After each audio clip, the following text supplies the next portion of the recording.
උෂ්ණත්වමිතික ද්‍රව්‍යයක තියෙන්න ඕන ලක්ෂණ කීපයක් තියෙනවා. අපි මූලික වශයෙන් ලක්ෂණ 3ක් කතා කරනවා. එතකොට මූලික වශයෙන් ලක්ෂණ 3න් දෙකක් අනිවාර්යෙන් තියෙන්න ඕන.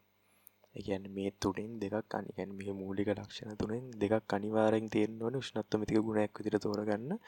ඒ ලක්ෂණ දෙක තිබ්බේ නැත්නම් අපිට බෑ ඒක උෂ්ණත්වමිතික ගුණයක් විදිහට අරගෙන උෂ්ණත්වමානයක් හදන්න.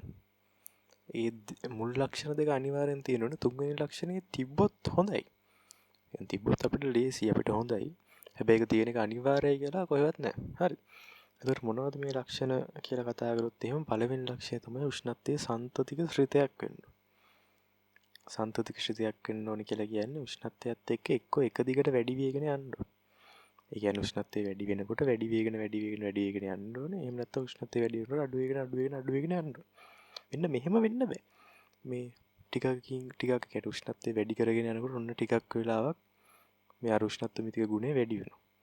ඊට පස්සේ තව වැඩි වෙනකොට ආයෙක අඩු වෙනවා. එහෙම බෑ. එහෙම මේ වැඩි වෙන්න අඩු වෙන්න එහෙම දෙකක් ආයෙ තව මෙහෙම වුණොත් මුල් ටික වෙලාවකදී මේ වැඩි වේගෙන යනවා. ඊට පස්සේ ආයෙ මුකුත් ටික උෂ්ණත්ව යම්කිසි පරාසයක වැඩි කරනකම් මේ ඒ උෂ්ණත්වමිතික ගුණේ කිසිම වෙනසක් නැහැ. ආයෙ යම්කිසි මට්ටමකට වඩා වැඩි කරාම තව වැඩි කරන්න ගත්තාම ආයෙ උටන වැඩි වෙගෙන යනවා.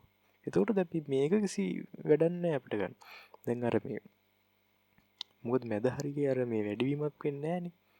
එතකොට අපි මේක මනින්න ගන්න අර මේ හිතන්න උෂ්ණත්වය වැඩි වෙනකොට මේ උෂ්ණත්වය වැඩි කරගෙන යනකොට වැඩි වේගෙන ආපු පරාසයක් තියෙනවා උෂ්ණත්ව පරාසය. ඒ පරාසය ඇතුළතදී අපි මනින්න උෂ්ණත්වමානයක් හැදුවොත් එහෙම මේක ගන්න පුළුවන්. මොකද දැන් අපි දැන් උෂ්ණත්වමානයේ මොන වුණත් මැද හරියේදී නතර වෙන්නේ ඒක. මැද හරියේදී වෙනස්කමක් පේන්නේ නැත්නම් උෂ්ණත්වමිතික ගුණය. හරිද? එතකන් වෙනස් වීම පෙන්නගෙන ඇවිල්ලා නතර වෙලා ආයෙ පස්සේ පෙන්වන්නේ. එතකොට අපි අර මුල් ටිකේ උෂ්ණත්වමිතික ගුණයේ වෙනස් වීමක් පෙන්නන කොටස ඒ කියන්නේ උෂ්ණත්ව පරාසය අපි තුමු සෙල්සියස් සංසික 30 ඉඳන් 40 වෙනකන් වෙනසක් පෙන්වනවා කියලා. ඒ කෑල්ල විතරක් මයින්ඩ් මේ ගන්න උෂ්ණත්වමානයක් හදන්නවා කියන ඒ උෂ්ණත්වමිතික ගුණේ මාර විදිහට අපිට ගන්න පුළුවන් කිසි ප්‍රශ්නයක් නැහැ. හැබැයි අපි හිතමුකෝ බිඳුව ඉඳන් 100ට යනකොට තමයි අර මැද හරිය චුට්ටක් මේ ඉතුරුනේ කියලා අපිට බිඳුව ඉඳන් 100ට යනකම් උෂ්ණත්වමානයක් හදන්න ඒක ගන්න බෑ.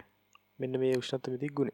ඒතර අපි අනිවාර්යෙන් කියනවා මේක උෂ්ණත්වයේ මේක සන්තතික ශ්‍රිතයක් වෙන උෂ්ණත්වයත් එක්ක වෙනස් වෙනවා. හරි ඔක්කොටම කලින් මේ උෂ්ණත්වමිතික ගුණයට තියෙන ඕනේ මූලිකම ලක්ෂණය තමයි උෂ්ණත්වයත් එක්ක මේක වෙනස් වෙන්න ඕනේ. උෂ්ණත්වයත් එක්ක වෙනස් වෙනවා. ඒකට අමතරව තමයි අපි මේ කාරණා තුන කතා කරන්නේ. හරි. ඒතර උෂ්ණත්වයත් එක්ක එක්ක එක දිගට වැඩි වෙගෙන යනවා එක්ක එක දිගටම අඩු වෙගෙන යනවා. හරිද? එහෙම නැතුව නිකන් අර මෙන්න මේ වතුර ගන්න බෑනේ අපිට. ඇයි වතුර බිඳුවේ ඉඳන් 4 සෙල්සියස් සංසක බිඳුවේ ඉඳන් 4 වෙනකන් වතුර මොකද වෙන්නේ? පරිමාව අඩු වෙගෙන යනවා. ඊට පස්සේ 4න් පස්සේ ආයෙ පරිමාව වැඩි වෙගෙන යනවා. දැන් අපි බිඳුවෙන් 100 උෂ්ණත්වය වැඩි කරගෙන යනකොට මේක පරිමාව අඩු වෙලා ආයෙ වැඩි වෙලා එහෙම විකාරයක් කරනවා. ඒතකොට අපිට ඒක ගන්න බෑ. දෙවෙනි අනිවාර්ය තියෙන ලක්ෂණය තමයි ඒකඵල ශ්‍රිතයක් වෙන්න ඕනේ උෂ්ණත්වයකට. ඒ කියන්නේ එක උෂ්ණත්වයකට එක් ඒ කියන්නේ ඵලයක් විතරක් තියෙන්න ඕනේ. කියන්නේ උදාහරණයකට අපි හිතමු අපි ගන්නවා මොකක් හරි උෂ්ණත්වමිතික ගුණයේ විදිහට අපි ද්‍රව වීදුරු උෂ්ණත්වමානයක් කියමු. හරිද? එහෙම නැත්නම් අපි මේ උදාහරණය ගමු. අපි ගන්නවා වායු උෂ්ණත්වමානය. ඒ කියන්නේ මේකට වායු පුරවපු උෂ්ණත්වමානයක්. දැන් මම මොකද කරන්නේ? මේකේ උෂ්ණත්වය වැඩි කරලා දැන් මම මේකේ උෂ්ණත්වමිතික ගුණයේ විදිහට ගන්න මේකේ මේ පීඩනය. මේ උෂ්ණත්වමානයේ පීඩනය තමයි මම ගන්න දැන් උෂ්ණත්වමිතික මේ ගුණයක් විදියට. දැන් මම අරගෙන මේක රත් කරනවා. හුලම් පුරවපු වායු පුරවපු උෂ්ණත්වමිතික ගුණයේ විදිහට මම ඊගතේ පරිමාණ දැන් මම ඒක රත් කරනවා. රත් කරනකොට මොකද වෙන්නේ? මේකේ පීඩනය වැඩි වෙනවා. පීඩනය වැඩි වුණාට බෑ. මොකද මේකේ පරිමාව වෙනස් වෙන්න පුළුවන් බාජරයක් මම අරන් තිබ්බොත් එහෙම මේකේ පරිමාව වැඩි වෙනවා. එතකොට දැන් අපි හිතමුකෝ දැන් ඔන්න මම සෙල්සියස් සංසික 30 දී මම මේක රත් කරන්න පටන් ගන්නවා. සෙල්සියස් සංසික 30 දී මට මේක පැස්කල් 10ක පීඩනයක් පෙන්වනවා. උදාහරණයකට කියන්නේ පැස්කල් 10ක පීඩනයක් මට මේක පෙන්වනවා. ඊට පස්සේ මම තව රත් කරනවා. එතකොට දැන් 12 13 14 කොහොම වැඩි වෙලා. ඒත් එක්කම දැන් මේකේ පරිමාව එකපාරට වැඩි වුණොත් එම් පීඩනය අඩු වෙනවා. එතකොට දැන් මම සෙල්සියස් සංසික 10 කියන්නේ 30 ඉඳන් කොහොම වැඩි කරගෙන සෙල්සියස් සංසික 40 විතර එනකොට පරිමාව වැඩි වුණා. පරිමාව වැඩි වුණාම පීඩනය අඩු වෙනවා. එතකොට මට දැන් ආයෙ එනවා පාඨාංකයක් මේ පැස්කල් 11යි කියලා. එතකොට මට දැන් පැස්කල් 11 30 ඉඳන් මම වැඩි කරගෙන කොටත් තියෙනවා. ඊට පස්සේ 40 ගානකටත් තියෙනවා පන්න. මේ පැස්කල් 10 10 11. එතකොට මට පැස්කල් 11 අවස්ථා දෙකේදී වෙනවා. දැන් මට හිතා ගන්න බෑ මම කොයි එකද ගන්නෙ උෂ්ණත්වයේ විදිහට. දැන් මට හිතා ගන්න බෑ මම කොයි එකද මාක් කරන්නේ. සෙල්සියස් අංශක 40 මාක් කරනවද පැස්කල් 11 හරියෙන් 30 මාක් කරනවද 31 මාක් කරනවද 32 හිතා ගන්න බෑනේ. එතකොට ඒකින්ද ඒක ලොකු ප්‍රශ්නයක්. එන්නේ ඒකින්ද එහෙම වෙන්නත් බෑ. අනිවාර්යෙන්ම මේක ඇවිල්ලා අනිවාර්යෙන් මේක අපි වචනේ බර වචනෙන් කියනවා ඒකඵල කියන්නේ ඒක ඵලයක් දෙන්න ඕනේ කියලා අපිට මෙහෙම කියන්නත් පුළුවන්. ඒක ඵලයක් කියන්නේ එක යම්කිසි උෂ්ණත්වයකදී එක පරිමාණයක් විතරක් පෙන්වන්න. පරිමාව මෙච්චරයි කියන්නේ ඒක පරිමාව ඝන සෙන්ටිමීටර් 100ක් තියෙන්න පුළුවන්. සෙල්සියස් අංශක 30 දී විතරක් වෙන්න ඕනේ. ද්‍රව උෂ්ණත්වමානයක් ගන්නවා. අර එහෙම එකක් තියෙනවා. ඒතකොට ඒක තමයි දෙවෙනි කාරණය. තුන්වෙනි කාරණය තමයි රේඛීය ලෙස මේ පරිමාණය විචලනය වෙන්න ඕනේ කියන එක. අපිට පරිමාණය මේ රේඛීය ලෙස විචලනය වෙන්න ඕනේ නැහැ. මොකද හේතුව තමයි රේඛීය ලෙස විචලනය වුණ නැතත් අපිට ගන්න පුළුවන්. ඒ කියන්නේ හිතන්නකො මෙහෙම උෂ්ණත්වමානයක් හදනවා. දැන් ද්‍රව විදුලි උෂ්ණත්වමානය හැමෝම දන්නවනේ. ද්‍රව විදුලි උෂ්ණත්වමානයක් මම හදනකොට මම දැන් නෝමලි කියන රේඛීය ලෙස වෙනස් වෙන මොකක් හරි යම්කිසි මේ ආසන්න ලෙස හරි රේඛීය ලෙස වෙනස් වෙන මොකක් හරි උෂ්ණත්වමිති ගුණයක් ගත්තොත් මට පුළුවන් බිඳුව 1 2 3 4 5 6 7 8 9 10 ඔහොම කියලා 100ට වෙනකන් අර ඒ ටික ගානට සමානව බෙදා ගන්න. හැබැයි අර රේඛීය ලෙස වෙනස් වෙන්නේ නැති වුනහම මොකද වෙන්නේ? යම්කිසි උෂ්ණත්ව පරාසයකදී මේක චුට්ටයි වැඩි වෙන්නේ. තව උෂ්ණත්ව පරාසයකදී මේක ගොඩාක් වැඩි වෙනවා. ආයෙ චුට්ටක් කරනවා. හැබැයි මේ මොන වුණත් මේක එක දිගට වැඩි වෙගෙන එන්න ඕනේ. හරිද?